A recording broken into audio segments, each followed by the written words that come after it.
Assalamualaikum warahmatullahi wabarakatuh. Halo semuanya.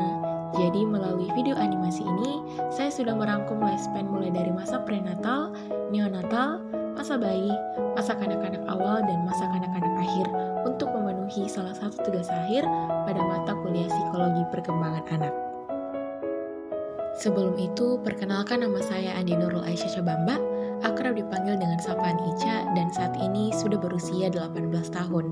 Saya lahir pada tanggal 31 Juli 2004 di Sengkang, Wajo, Sulawesi Selatan. Nah, yang pertama saya akan membahas pada masa prenatal. Jadi, masa prenatal ini terbagi dalam 3 fase, yaitu fase germinal 2 minggu pertama kehamilan, kemudian embrional 6 hingga 8 minggu pertama, dan fetal yakni minggu ke-8 hingga kelahiran.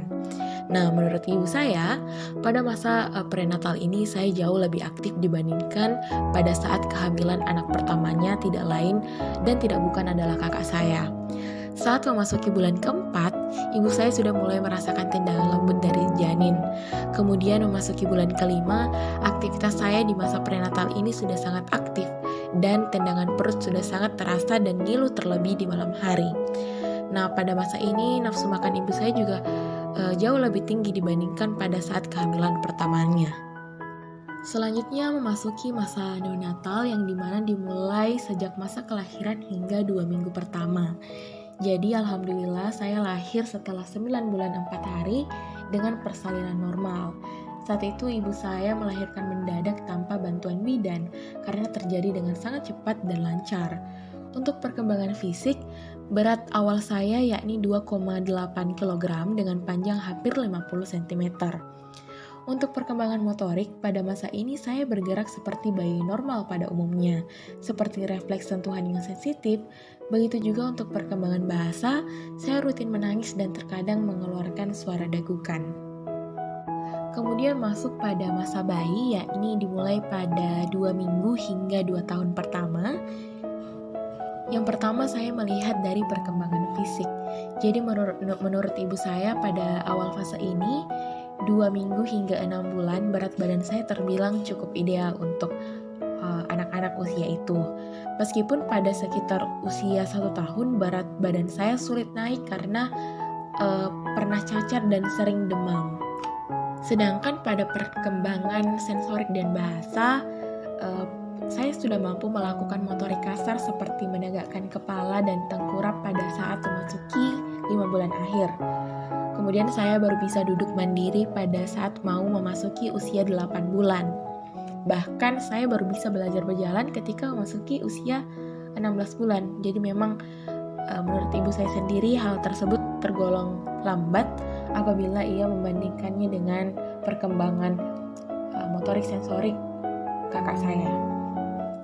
Namun pada perkembangan bahasa saya sudah sangat pesat dan memiliki respon dan emosi yang sesuai untuk anak seumuran ini.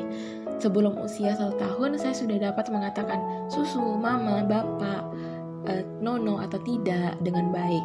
Kemudian memasuki usia 2 tahun saya sudah banyak memiliki kosakata, mampu mengikuti musik atau suara-suara dari lagu. Lalu memasuki masa kanak-kanak awal yakni early childhood yang dimana dimulai dari 2 hingga 6 tahun. Pertama, saya akan melihat dari perkembangan fisik dan motorik. Pada fase early childhood, pertumbuhan tinggi dan berat badan saya lumayan pesat dibandingkan anak-anak lainnya. Pada saat memasuki PAUD, saya salah satu anak tertinggi di kelas. Dan kesehatan fisik saya sudah mulai stabil, tapi tetap mudah demam ketika kena hujan atau minum es. Saya kurang baik dalam kinestik seperti lari atau memanjat. Sebaliknya, saya lebih baik dalam motorik halus seperti menulis, menggambar, atau menari. Dalam perkembangan kognitif dan bahasa, menurut ibu saya di usia ini saya sangat mudah meniru dan menghafal baik dari lagu-lagu maupun gambar dengan cara mencoret-coret di dinding. Sebelum usia 5 tahun saya sudah bisa mengenal huruf abjad dan membaca 4 hingga 6 huruf bersambung dan disertai dengan artikulasi yang baik. Di usia 6 tahun saya sudah bisa membaca dan berhitung dengan lancar. Untuk perkembangan emosi, moral, dan sosial pada usia 3 hingga 4 tahun, dikatakan bahwa saya lebih sering menangis dan marah. Contohnya ketika bangun tidur, saya pasti memiliki mood yang naik turun. Begitu juga interaksi saya dengan teman sebaya saya, contohnya sepupu. Nah, saya suka bertengkar dan menangis. Kemudian pada usia fase akhir, yakni 6 tahun, saya sudah masuk kelas 1 sekolah dasar, sehingga sudah mulai lebih baik untuk berinteraksi dan bermain dengan orang-orang baik yang seumuran, lebih muda, ataupun lebih tua, serta mampu membedakan peran dan status mereka. Dan yang terakhir adalah masa kanak-kanak akhir. Di usia ini, pengalaman-pengalaman yang terjadi sudah bisa saya ingat dengan jelas hingga saat ini. Saya sudah mampu bertindak secara sadar seperti mengetahui emosi teman saat bermain, mengetahui baik dan buruk, mengambil keputusan yang dianggap baik beserta bagaimana konsekuensinya, seperti apakah saya harus jujur atau berbohong, dan tidak mengalami masalah berarti dalam belajar. Baik, itulah tadi video rangkuman dari lifespan saya yang dimana dimulai dari masa prenatal hingga masa kanak-kanak akhir. Terima kasih sudah menonton, lebih dan kurangnya mohon dimaafkan. Wassalamualaikum warahmatullahi wabarakatuh.